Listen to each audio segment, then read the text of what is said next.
Sahana Vavatu Sahanau Punaktu Sahaviryankaravavahai Tejasvinavadhitamastu ma vidvishavahai. Om Shanti Shanti Shanti.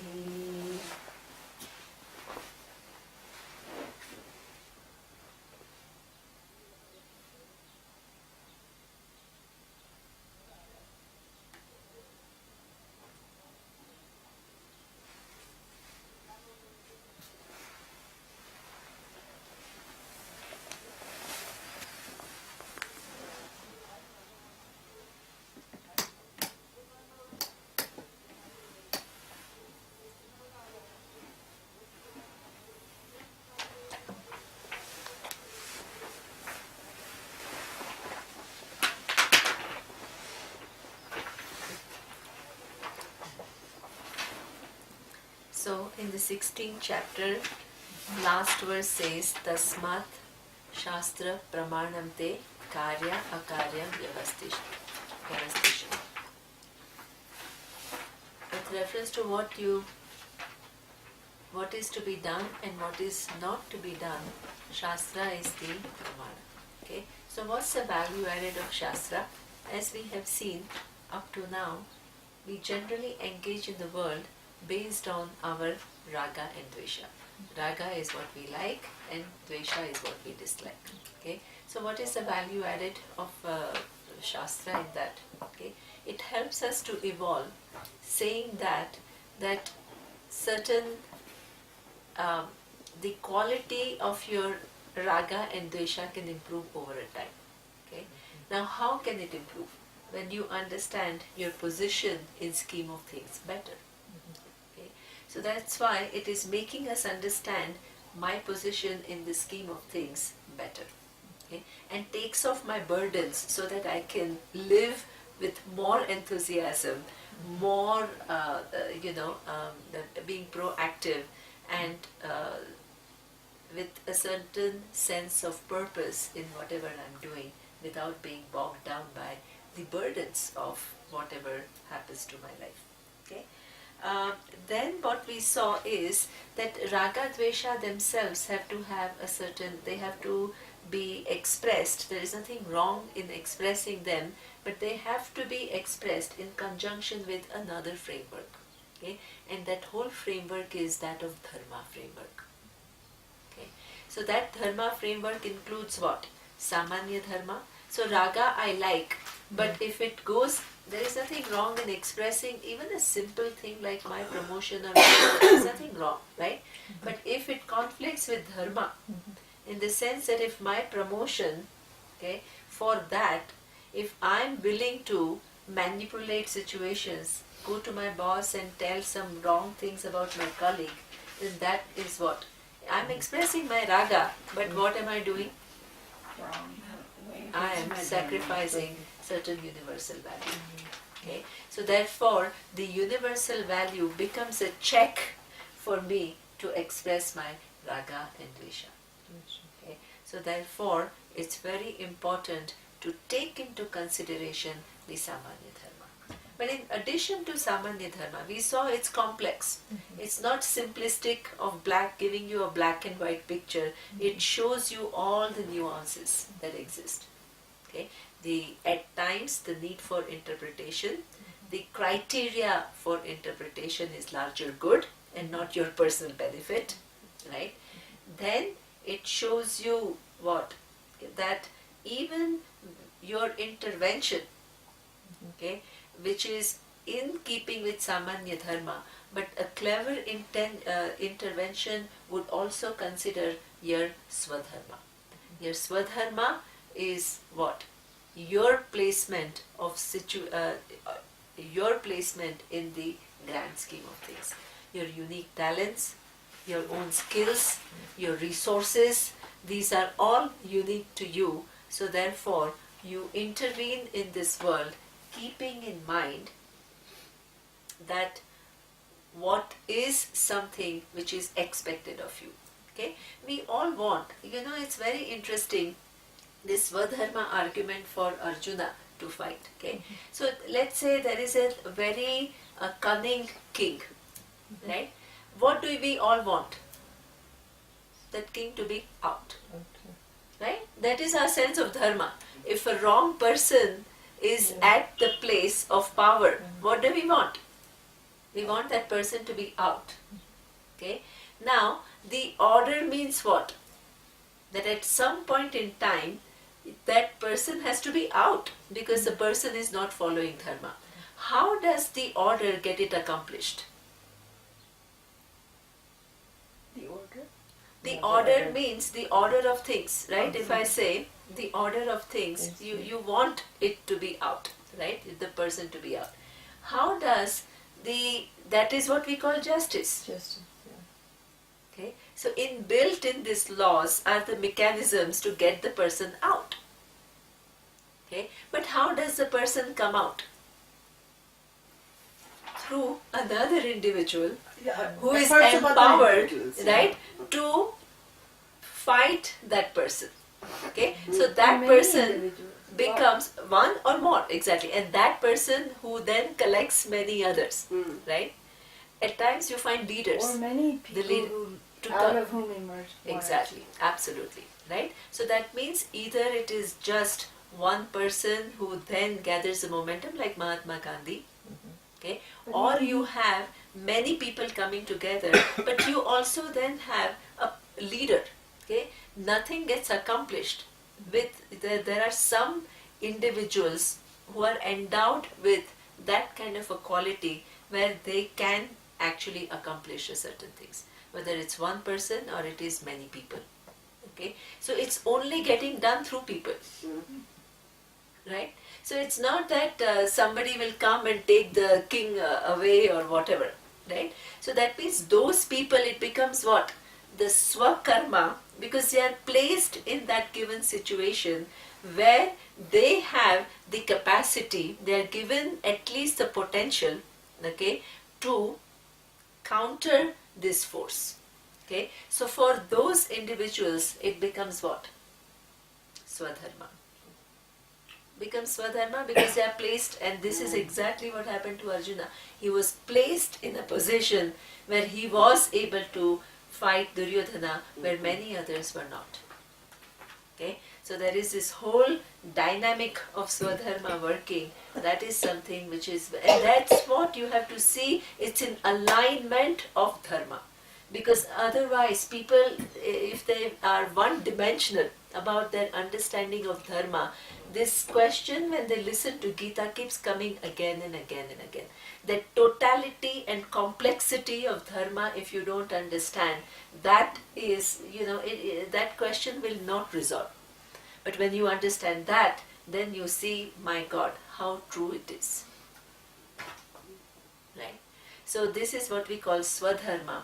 Then you have something about the knowledge about your understanding of the fact of your being interrelated and interconnected. So that fact, how do you use in terms of your actions? Expressing yourself. How do you use this fact of interconnectedness? In becoming a contributor. Because the world is designed in a way that you are anyway consuming a lot more than what you can ever contribute. Okay? So that means if I'm taking so much, then my responsibility is also to give. Okay? So that comes out of understanding of my placement in things. It's not, oh, I'm very compassionate and I want to grow to be, I want to continue to feel like one individual who wants to change the world. Okay? That will again bring frustration. Okay? But if I understand that there are laws which are taking care of things and I have responsibilities within those laws, then that quality of intervention will be far superior. My capacity to engage and get things done and not be frustrated would be a lot more. I do it out of freedom and my sense of responsibility rather than being burdened by my good intentions. Okay? So this is what Shastra's contribution is with reference to what is to be done and what is not to be done. It is sophisticated, it's refined. Right? Now, Arjuna is asking, based on this unfoldment of Lord Krishna, Arjuna is asking a question. Okay? So let's say, now the first verse of chapter 17, it's a question of Arjuna. Okay?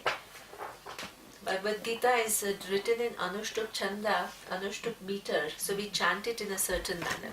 Okay? So it says, Arjuna uvacha ye shastra vitimutrujya yajante shraddhayanvitaha tesham nishtha ka Krishna sattvamaho rajastamaha. Okay?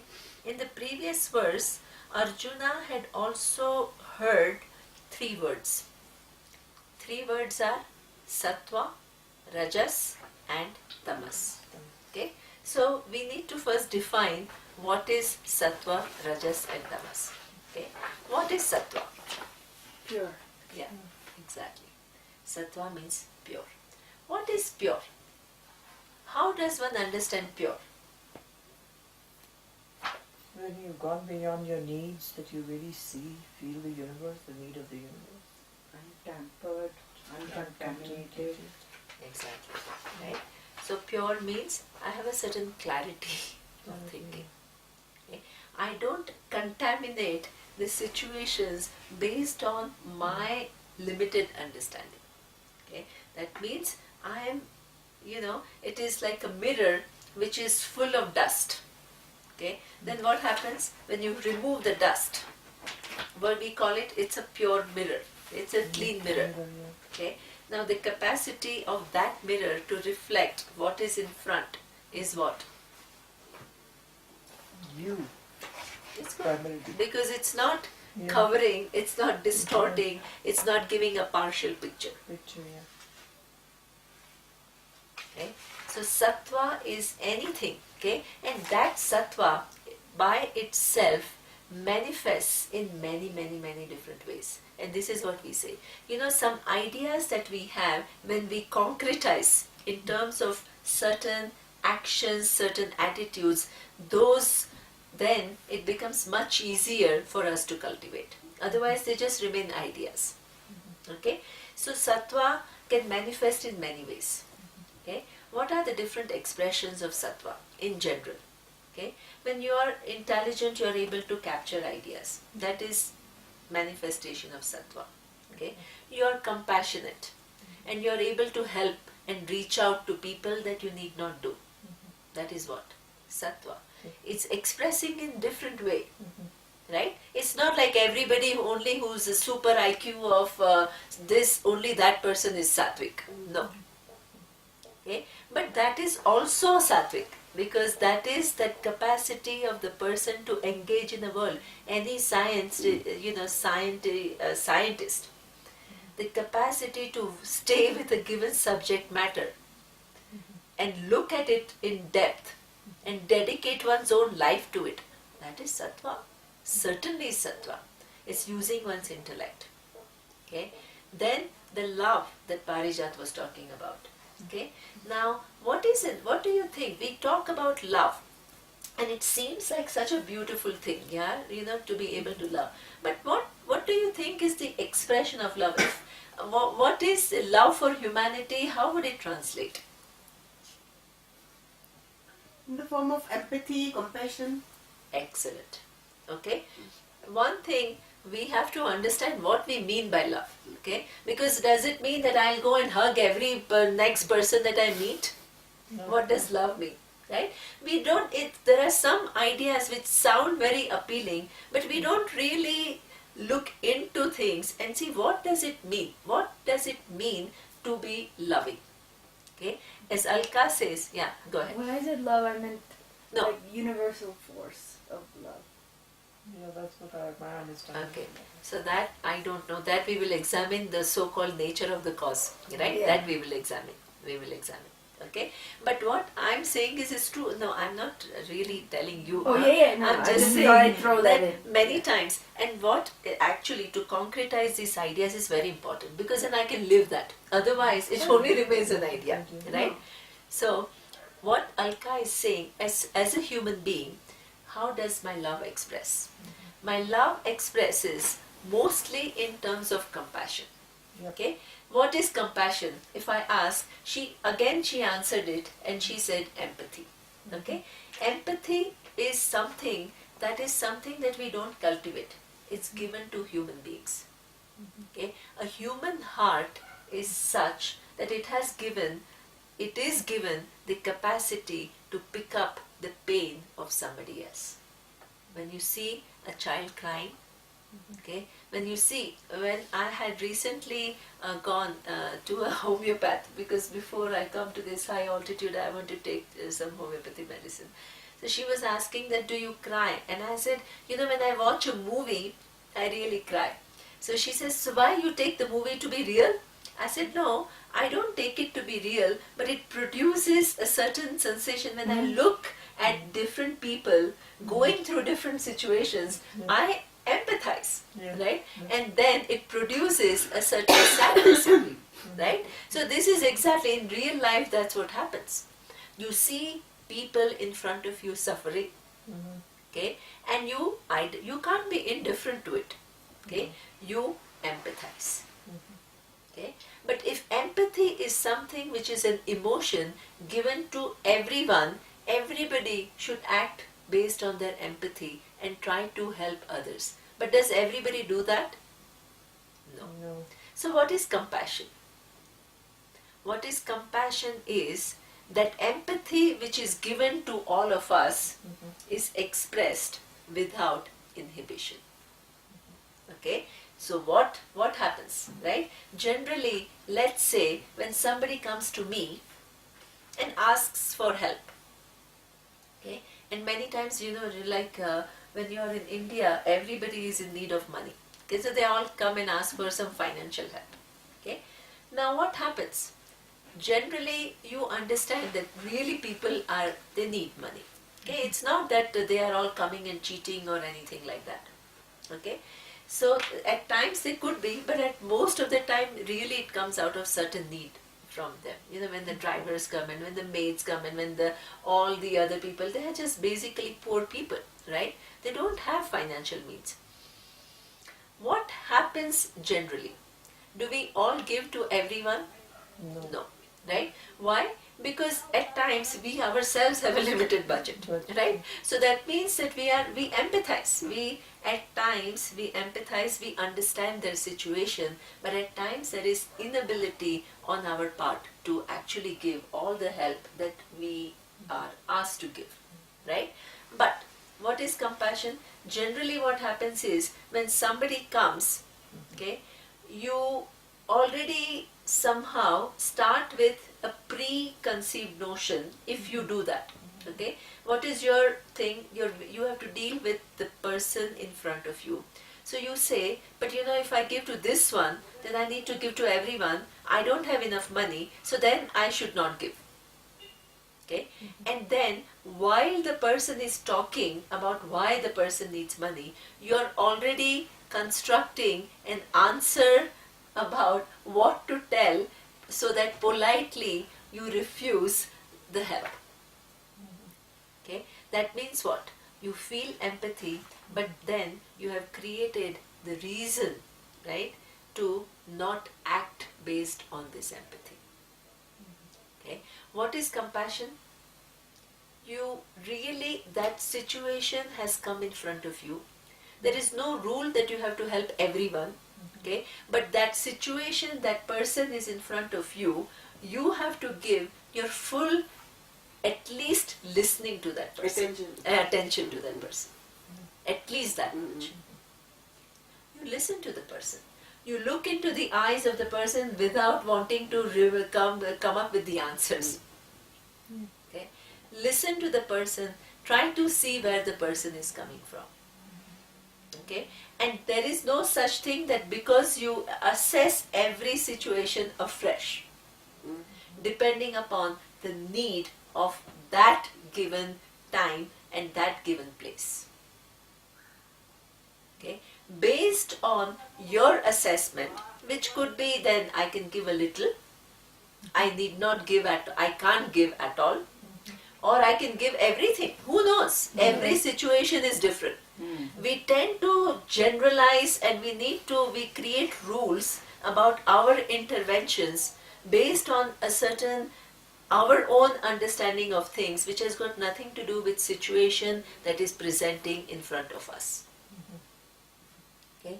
Remaining fresh so that you are dealing with that person and that situation and giving it the whole focus, and then making a prudent decision based on first your assessment of how true that person is, in terms of presenting the situation, your capacity, okay, and then what you can do. Okay. At times you cannot do financial, you may not be, but if you have the intention of helping and concretizing your empathy, you can do something else which can help the person. Even the fact that you just listen to the person can be highly healing for the person. Yes. Okay? Don't think that it's always when you give, that is only when you have helped. No. Okay? But it is all about your intention. There is a shift. Anytime somebody comes to you, instead of saying, how can I protect myself, right? Instead of saying, what can I do? At times you can do things, at times you may not be able to do things. At times you can do things partially. Okay? But your intention is what I can do in this situation. Okay? If not financially, some other way. You can connect it to some other person. You can always find a way. Creativity is there. If your intention is there, that creativity is there to find a solution. Okay? So this is what we call compassion. Means acting on your empathy. Empathy is given to you. Okay? Not obstructing that empathy with your so-called false reasoning.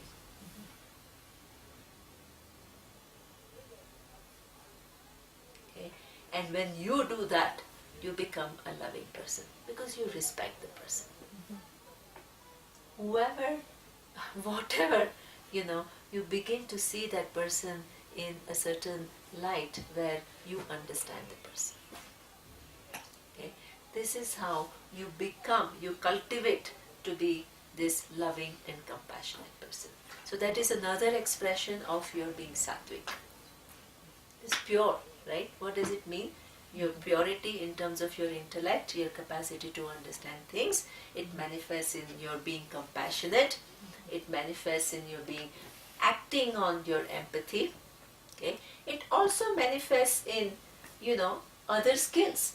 Let's say you excel in one dance or in paintings. Okay? Artists, sattvic.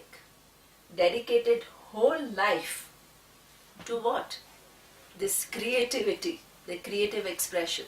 That is sattvic, right? So this is what you have to understand. Your whole definition of sattvic has to include a wide range. Otherwise, sattvic means you have some vague idea and somebody else has their own idea of what is sattvic and third person, and then we all say, oh yeah, you have to be sattvic. No. Okay? That is again being a sattvic person. Then you become a social worker for a social cause. You actually, what she was asking me, what is the meaning of samarpan? Okay? Alkabin was asking me, samarpan means dedication. You dedicate. You dedicate your life to what? A certain higher cause. When you dedicate, there are problems. It's difficult at times. There are many sacrifices that need to be made. And you understand and you still are not deterred by that. That is sattvic. Okay? Something higher, something bigger. What is another expression of a sattvic person?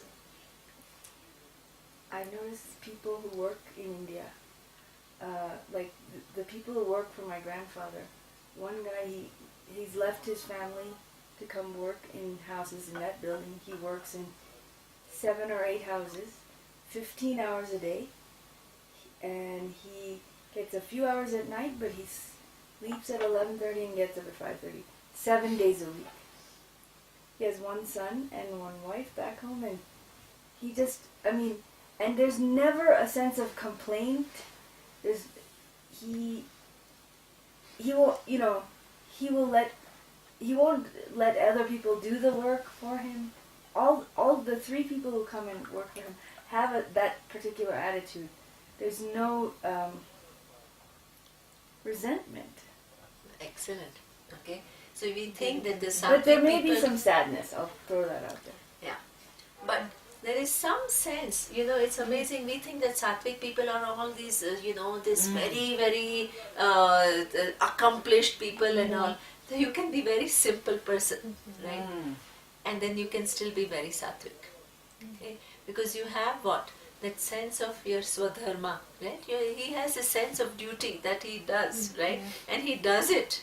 Even though it is a simple duty, it's not fun to clean the rooms and whatever, and to be away from his wife and from his child and all that.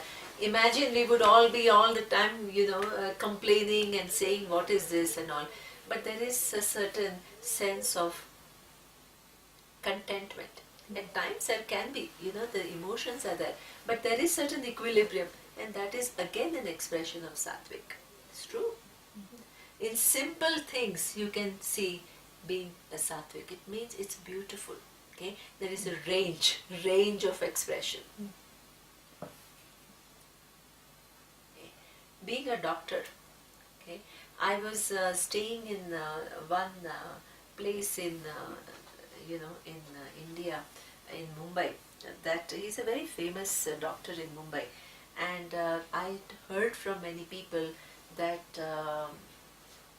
he helps. He's one of the highest paid doctors, but he helps so many people. Who like free consultation, free service to numerous people.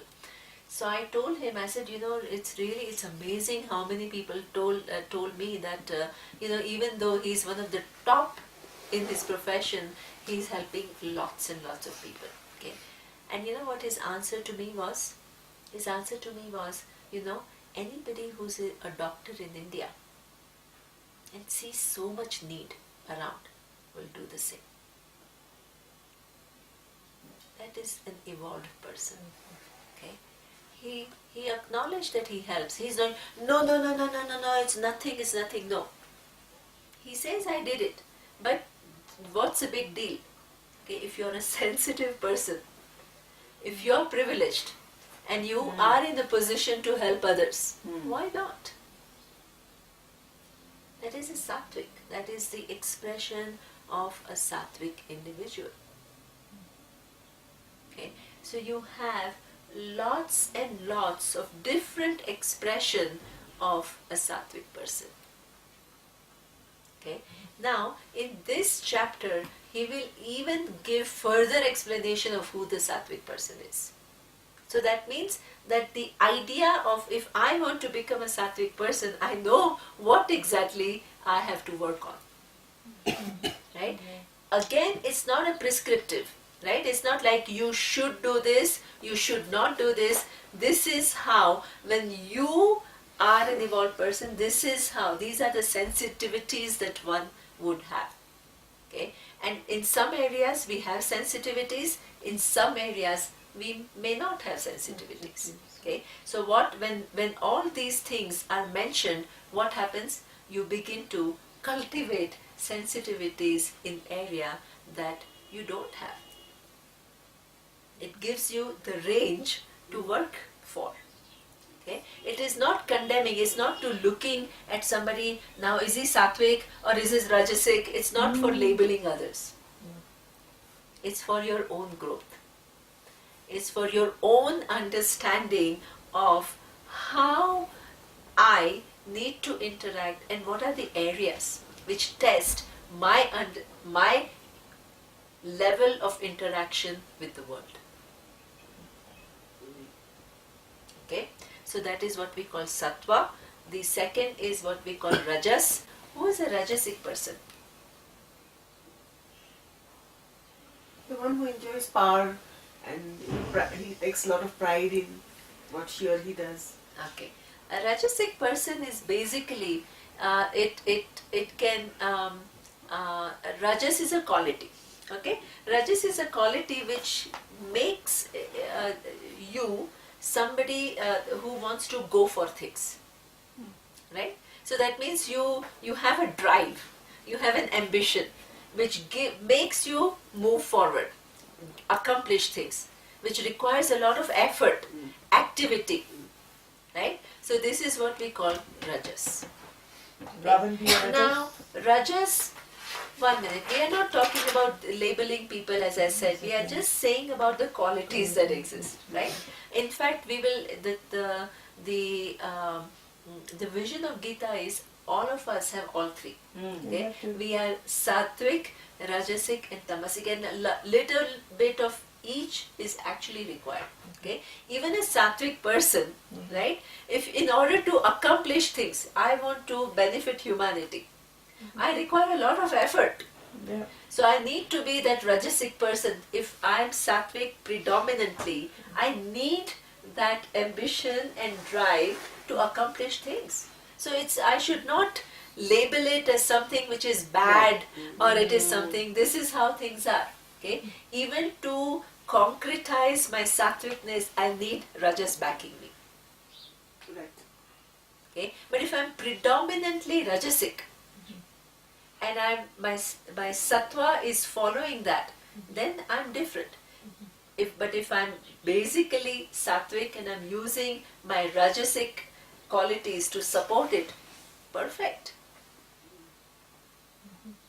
Okay?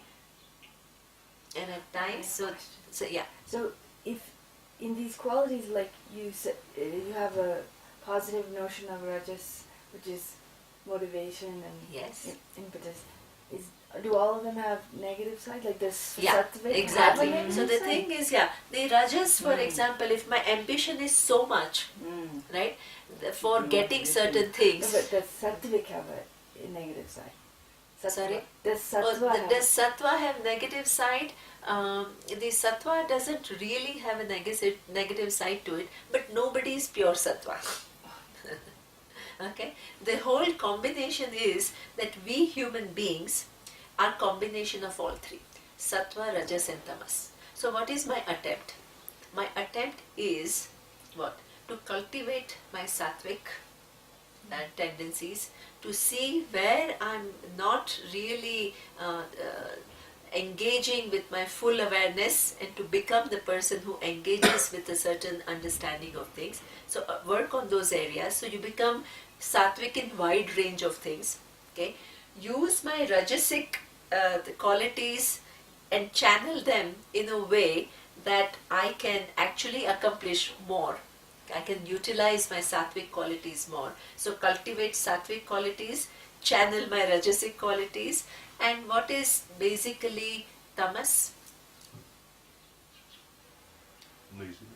Laziness. Exactly. Right? Laziness, inertia, laxity. Okay. How does it express in one's life? Inaction. What about restfulness? Okay, exactly, right? So that means why I say that sattva, rajas and tamas all three have. Because in fact at times we will all be lazy, right? You don't want to, in fact you want rest. Okay, so how is the body telling you that you need rest? You feel tired, right? And you feel like not really acting. This is a quality of tamas. And in a way, it is required. You can't be just all the time hyper and driven and doing things and all. You have to be kind to yourself, because at times you just need to relax. Okay? So Surya teaches in Tai Chi class, just look at the mountain. That's all. Okay? You're not really doing anything. Okay? Just enjoy that so-called even inactivity for a while. We are not meant to be all the time, So that means that rest is also, which is what we call the positive nuance of tamas. Okay? Whereas the other side of tamas is laziness, inertia, laxity, inaction. When I have to do something, I don't do it. I don't do it properly. I do it with half concentration, not paying attention to the details, making errors. Okay, so this is what we call tamas. So what is my attempt now? What is my attempt? To cultivate all the sattvic qualities, understand the range, work on certain aspects where I have not really enough thought about it, use my rajasic qualities to guide, to follow in a way that my sattvic qualities can really come out in form of actions and contributions, which require a drive, which require a certain ambition in a different direction. Okay, and that little bit of relaxing time, you enjoy that so-called tamas. Well, enjoy it. It's not life is all the time with all big purpose and you are upright all the time. Enjoy. Rest. Recreate. Sports. I mean, all these, so many different ways that you just kind of, you rejuvenate, you rest so that you can come back and work at your higher purpose in a better way. Okay, so these three qualities, sattva, rajas and tamas. But the tamas has this side, if you don't check that side, it will actually be what? It will just, your life will be what? Adharma. The another expression of tamas is what? Not regarding dharma when I perform an action. Either inaction or a wrong action, inappropriate action, or highly selfish action, not considering the needs of others. Okay, so this is what we call sattva, rajas and tamas. So now Arjuna's question is that, let's say if somebody performs a karma, okay, which are Shastra Vidhim Utsrujya. Okay, so that means not really keeping in mind the things that are talked about by Shastra. Okay, so the Shastra, as I had told you, what it has talked about. Okay, now not keeping all of that in mind. Okay, then but he still has Shraddha. It's not because how many people have heard what Shastra is talking about with reference to what is done and what is not to be done. And before that, they are all doing actions. The whole life is gone in doing actions. So something is driving them, something is, they are giving some sense to what they are doing. They are giving some meaning to what they are doing. Okay, so that means they have Shraddha. Then he says, but they are not aware of what is written in the Shastra. Okay, so then he says that then if they have Shraddha, but they are not really following what Shastra is talking about with reference to what is to be done and what is not to be done, then what would be their nishtha? What would they be doing? Would it be something which is sattvic, rajasic or tamasic? Interesting question. This is what Arjuna is asking. What does Shraddha mean? Shraddha means they have some commitment. Okay, they have some conviction. Okay, no. Shraddha is a word which is generally translated in English as faith or belief or something, but it is highly inadequate translation. Shraddha is certain conviction. Okay, your conviction in many different directions. Okay, so this is what he says, that what would be the quality of that person's action. Okay, because up to now the person hasn't heard Shastra at all, or having heard doesn't know exactly what Shastra is saying. Okay, but they still have Shraddha and they are engaging in the world. What would be the quality of that engagement? Would it be sattvic, rajasic or tamasic? Doesn't it depend on what they're doing? Exactly. That is Lord Krishna's answer. That is exactly Lord Krishna's answer. Okay? It depends. Really it depends. Okay, you can't categorically say the person has a lot of conviction, even if there is no Shastra, it's okay, the person is perfect. No. It doesn't mean either the person is not good or the person is good. There are nuances. Yes. Nuances all the way. Okay, so Lord Krishna begins to answer that question, and we will see it's 1 o'clock. So What time do they start? So- Weren't they supposed to start it late today? I don't At know. 1:30? That's what you said. Were they supposed to start? Should I Much? do 15 minutes Yeah, more? yeah. Yeah. No problem. Yeah. Okay. So now let's see the answer of Lord Krishna. Okay. Shri Bhagavan Uvacha Trividha Bhavati Shraddha Dehinam Sa Swabhavaja Satviki Rajasi Chaiva Tamasi Cheti Tam Shunu. So now he's saying, his question was that, okay, now the Shastra framework is not available to this person. Now he is acting in this world. Then Lord Krishna says, even if the person is not following the Shastra, then, but with some conviction, that conviction can be threefold. 3 times. Right? So that doesn't mean that once you're not following Shastra, you're tamasic, you're not condemned, right? Or anything that you do with a conviction is always sattvic. No, there is no such rule. It all depends. Okay? So that he says that Trividha Bhavati Shraddha. 3 types of convictions with which people can live, and that is what? Satviki, Rajasi, and Tamasi cha iti shrunu. Okay, so that means that anybody else who's living their life, okay, they could be exhibiting sattva, rajas, and tamas. Predominantly sattva you can be. Yeah. Okay, it's not that only when you come to Gita and you understand this framework, it's not that then only you're sattvic. No. Okay, you can be a high lady. People can be committing themselves to a cause. People can be brilliant, right? This intelligence, all these qualities they can exhibit without having come to Shastra. And that's why they are sattvic. Right? Or you can be highly ambitious and guided only by your ambition and not considering the dharma. Those people are also there. They don't have Shastra with them. So that person is what? Predominantly a Rajasic person. And you have people who are not coming to the Shastra and they are lazy, inactive, not following dharma, not even the basic ethical values, and they are tamasic.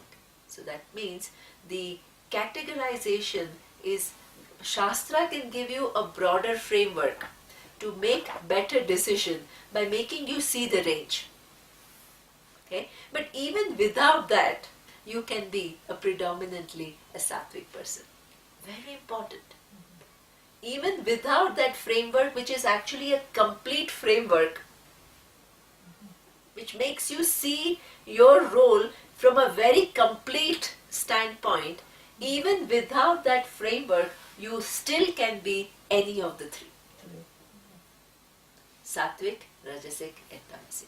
So therefore, any condemnation of people and categorization based on, oh, are you following Shastra? Then you are Sattvic. Otherwise, you are Tamasic. No, not at all. Okay? And you can be following Shastra and what? You may not even have cultivated all the qualities that are, you can only change. You can hear all this, but you can only change up to the extent that you want to change. Right. So just by listening to Shastra doesn't make you a sattvic person either.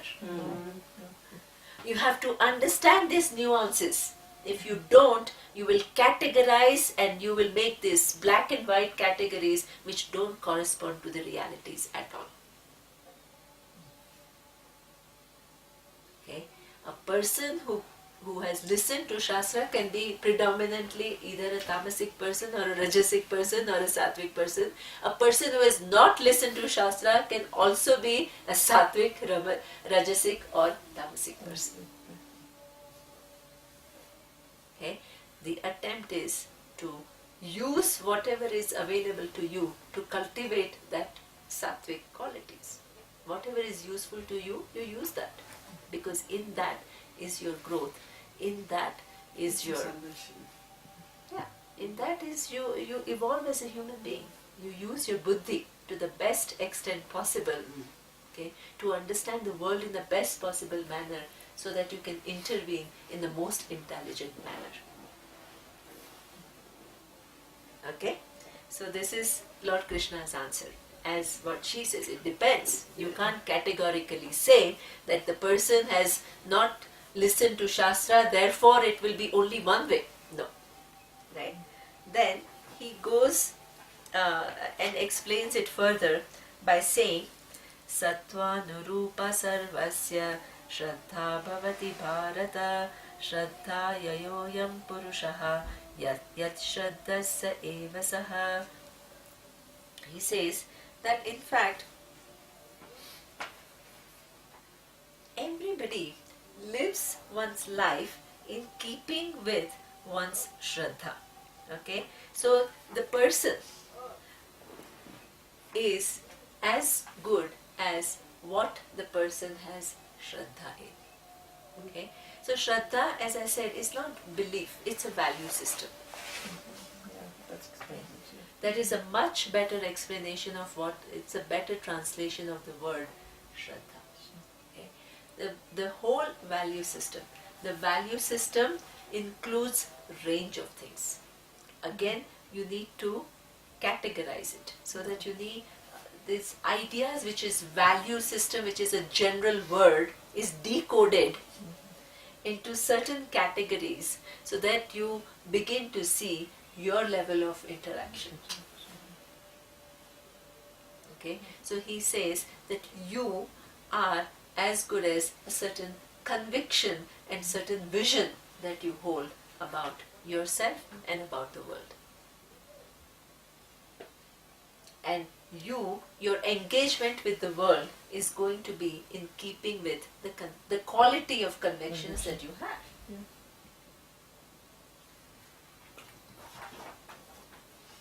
Okay. Now he starts talking about many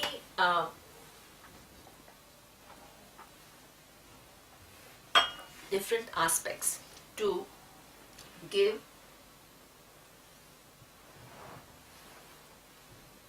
certain better understanding of what Shraddha is. Okay? So here he starts with Yajante. Okay? So we will see that how does the person engage in the world thinking what is the nature of the world. Okay? So the next verse requires a lot of understanding. Okay? The next verse is Yajante satvika devan yaksharaksham rajasaha pretan bhutaganashchanye yajante tamasajanaha. Okay? So that means that you as an individual, you find yourself in this world. Okay? So therefore, you at any given point in one's life, one is confronted with a question as to who created the world. You find yourself in the world. Okay? How did this world come about? This is a very valid question. Okay? So that means what, and then what is your conclusion about the cause of the universe? Bhagwan ne banaya. Exactly. And what is that Bhagwan? But someone sitting out there. No, Exactly. this Ishvara was the explanation that. Yeah, but generally, if we have never attended this class, Yeah. I missed the question. I was reading the verse. What's the question? Okay. Is it some force? Okay. So that means that you first, you find yourself in the universe, okay, and you cannot but have one question. It's a very, I mean, you Basic cannot, question. very basic question, okay. is there a cause of the universe? Okay. And if so, then what is the nature of that cause? Simple question. Okay. And what is the answer? Range of answers. Right? What are the range of answers? Omnipresence. Oh, that is very evolved answer. Okay, so that is a very evolved answer. Okay, that is very good answer. Okay, we start with somebody basic. Okay, somebody who says that what you have people who are what we call Nastikas or whatever. They say that what there is this cause. That. Do you find anybody among us who has created the universe? No. No, right? So therefore, if you don't find any individual who has created the universe, right? Then what? Anything, it just enters into a belief, right? And anything to do with belief, I don't want to deal with. So I'm a rational person. Because what I cannot see, I don't believe. I don't believe. Right? This is one contention. There are many people like that. Lots. Okay? Lots of people. Okay? Then there are other people who would say, but you know what? Think about it. Think about, this. If I tell you, is this watch, is it an intelligent creation or not? It is. Very intelligent creation, right? All these wires are all joined in a very intricate manner with all this, the many different things happening inside to show me the accurate time day after day after day. Okay. So if I say that one wire just came like that and the other wire just came like that and they all somehow join together to create this complex watch which performs this function, okay, is it a reasonable assumption that is just kind of random? It just forces came about and then created the universe. If I look at the intelligence in this creation, it is amazing intelligence. Okay? Billions of cells performing these job to make it possible for me right now to talk to you, look at your physical expressions, okay, then my digestive system still digesting the food of breakfast. Yeah. Some part of my brain is saying, okay, now more food is needed because it's lunchtime.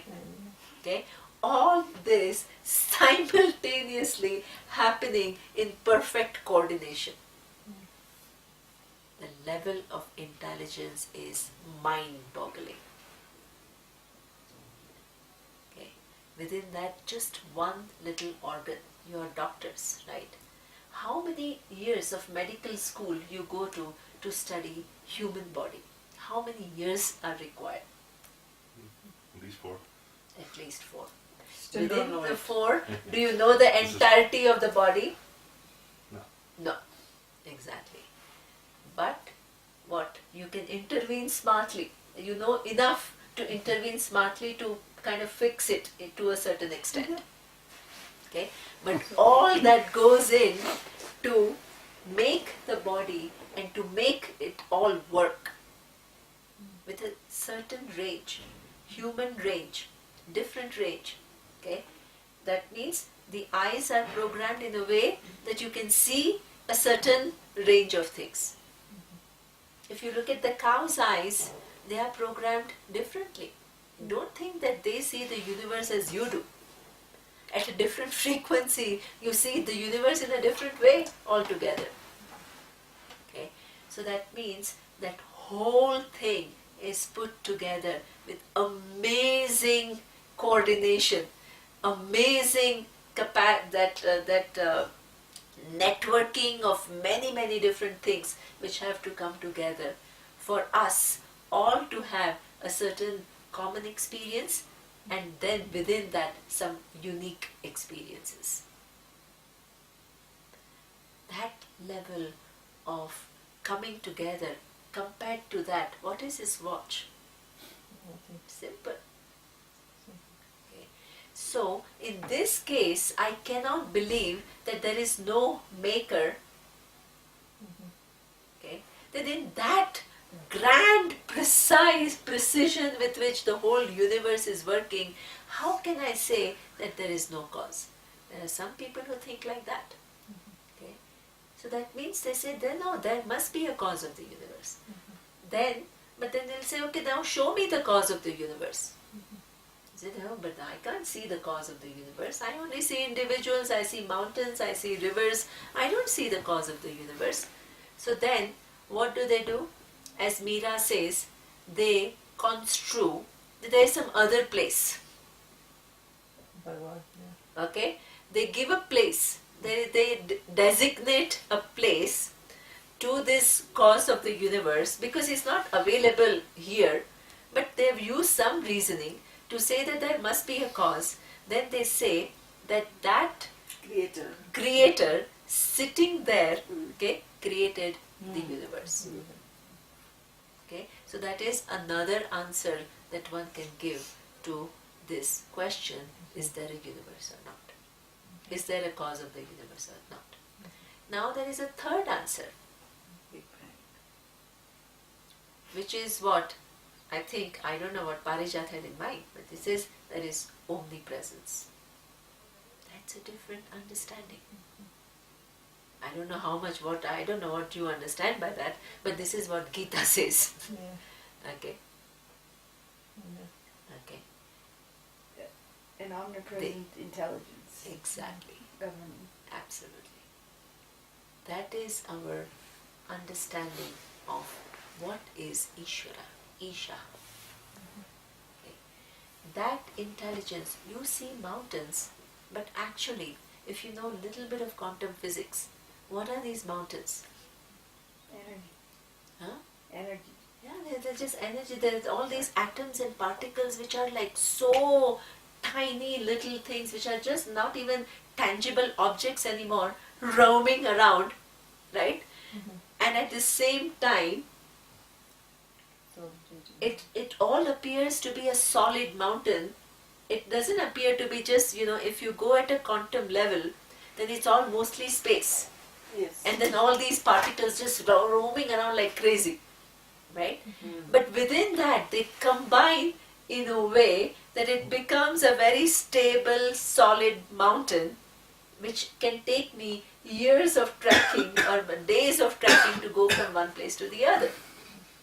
Okay? So what is it which combines all these atoms and particles in different permutations and combinations to make it as a stable mountain, which will follow a certain rules of the of what is the height, what is the width, how long it will stay. All that is something which is part of that programming. Okay. Where is that intelligence which makes it what it is? Where? Is it up there? No. Wherever there are atoms, that combining to make it into this given form, that's where that intelligence is. Right now. Because it is something which is not seen by you as an object, you keep on missing it. You don't see it. The same intelligence combines the same atoms and particles, okay, to do what? Makes the sun. Makes the moon. Places the sun at a place which is exactly, it has to be the exact distance with the earth so that it makes life possible. Okay. Little bit farther, what happens? We'll freeze to death. Little bit closer, Fried to death. fry to death. Right? The distance remains exactly the same. But is it a constant universe? Things are constantly moving and moving very fast. But within that distance remains constant. It follows certain laws. Where is that intelligence? The intelligence is manifesting in sun, making it what it is.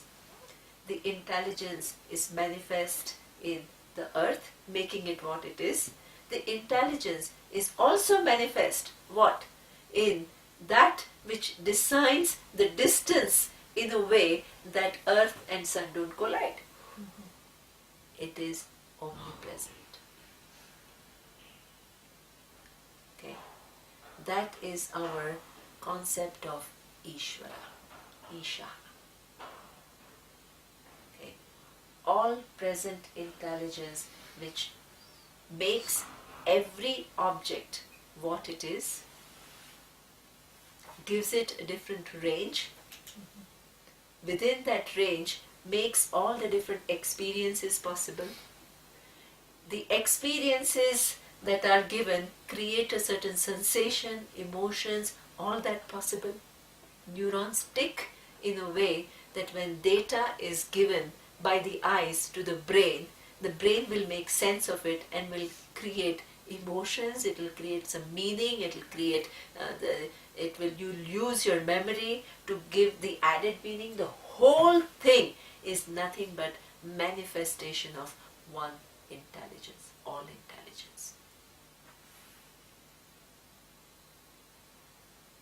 Okay, so this is what is, if you miss the presence of that intelligence, okay, by just using your normal perception and inference, what is the nature of your loss? Huge, because you lose Huge, because you live with an understanding of the world which is so partial. Okay, so this is what the understanding of Gita is about, that cause of the universe.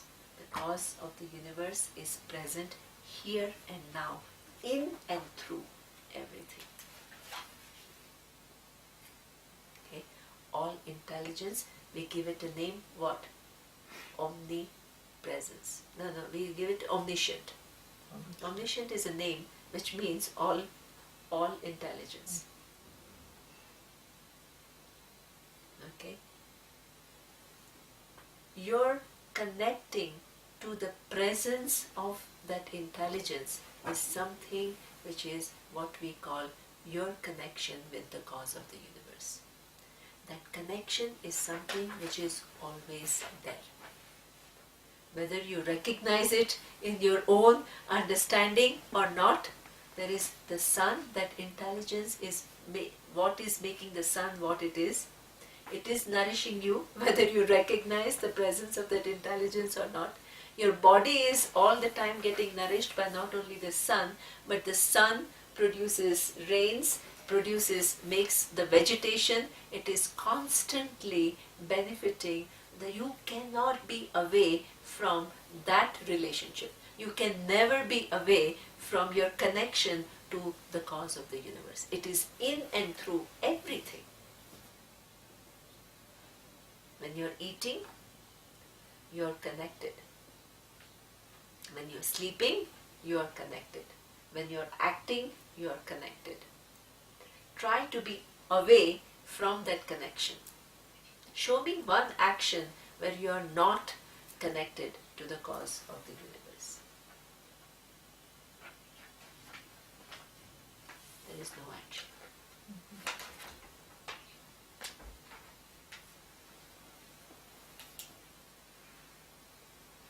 Okay, so then if that is the nature of your relationship, you have to cultivate, you need to design your whole way of thinking which incorporates that fact, so that your vision of the world becomes complete and not partial. Okay? So this is what we call yajanti. Now that all intelligence itself again has to be broken down. Otherwise it just remains a vague concept. Okay? So that means that yajante, every day I see what? The sun. And the sun is representation of what? That all intelligence manifesting in form of the sun is a blessing to me. So that means this is something which is sun is a devata. Is one of the manifestation of that all intelligence.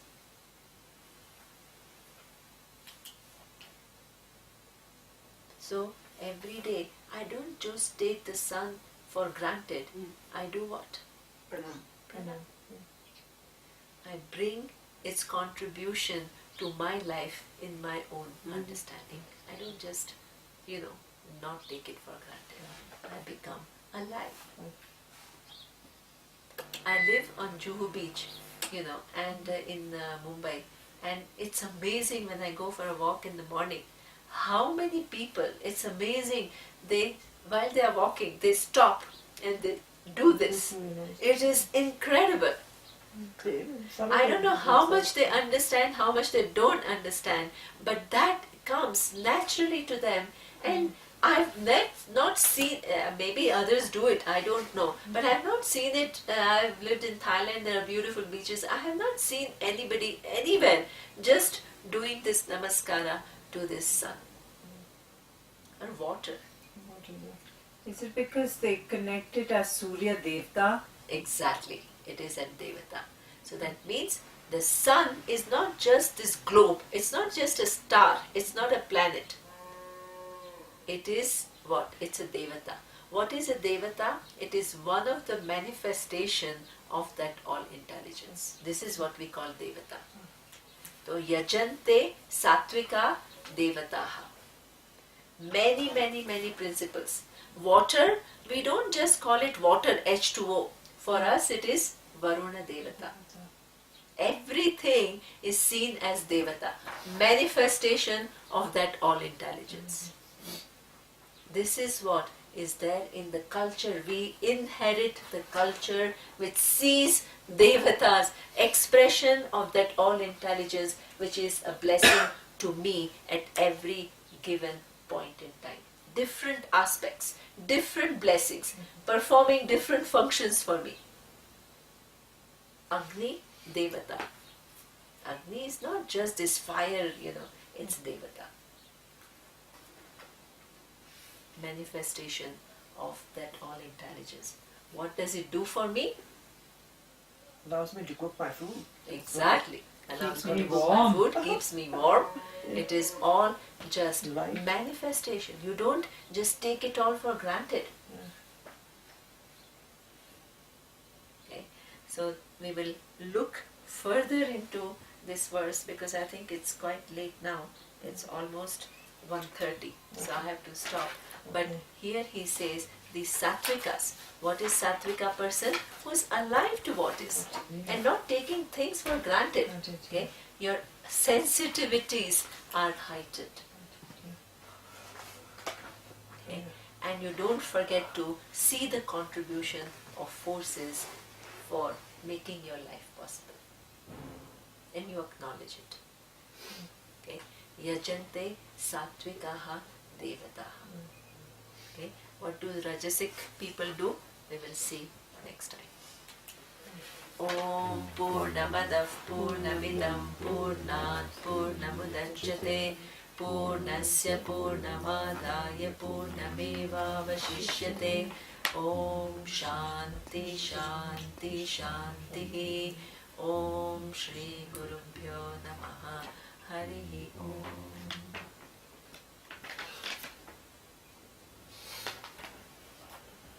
You're going to lock the door, right?